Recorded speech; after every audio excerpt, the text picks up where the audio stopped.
காவல்துறையிலிருந்து வந்திருக்க வேலை வாய்ப்பு என்ன அப்படிங்கிறத டீட்டெயிலாக பார்க்கலாம். மத்திய ரிசர்வ் போலீஸ் படையில் 9212 கான்ஸ்டபிள் காலி பணியிடங்கள் நிரப்பப்பட உள்ளனர். கல்வி தகுதியை பொறுத்த வரைக்கும் 10ஆம் வகுப்பு ITI முடித்தவர்கள் விண்ணப்பிக்கலாம். மத்திய உள்துறை அமைச்சகத்தின் கீழ் செயல்படக்கூடிய மத்திய ரிசர்வ் போலீஸ் படையில் 9212 கான்ஸ்டபிள் பணியிடங்கள் நிரப்பப்பட உள்ளன. அகில இந்திய அளவில் 9105 காலி பணியிடமும் தமிழ்நாட்டில் 579 காலி பணியிடங்கள் நிரப்பப்பட உள்ளன. இதில் பல்வேறு பிரிவுகளில் ரெக்யர்மெண்ட் கொடுத்திருக்காங்க. டிரைவர் 176 உட்பட பல்வேறு பிரிவுகள் இருக்கு. அதை தான் நம்ம இப்போ ஸ்கிரீன்ல பார்த்துட்டு இருக்கோம்.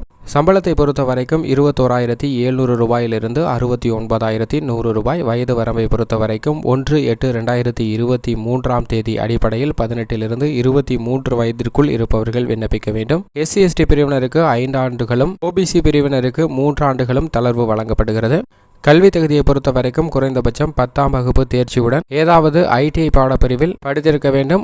ITI பாடப்பிரிவை பொறுத்த வரைக்கும் 2 வருட ITI படிப்பு முடித்திருக்க வேண்டும். தேர்வு செய்யும் முறையை பொறுத்த வரைக்கும் எழுத்து தேர்வு, தொழில் திறன் தேர்வு, உடல் திறன் தேர்வு, உடல் தகுதி தேர்வு, மருத்துவ பரிசோதனை மற்றும் சான்றிதழ் சரிபார்ப்பு முறையே தகுதியான நபர்கள் தேர்வு செய்யப்பட உள்ளனர். தமிழ்நாட்டில் பல்வேறு இடங்களில் இதற்கான எழுத்து தேர்வானது நடைபெறுகிறது. சென்னை, மதுரை, திருச்சி, கோவை, நெல்லை உட்பட பல்வேறு இடங்களில் நடைபெறுகிறது. விண்ணப்பிப்பதற்கு அபிஷியல் இணையதளம் crpf.gov.in என்ற இணையதளத்தில் விண்ணப்பிக்க வேண்டும்.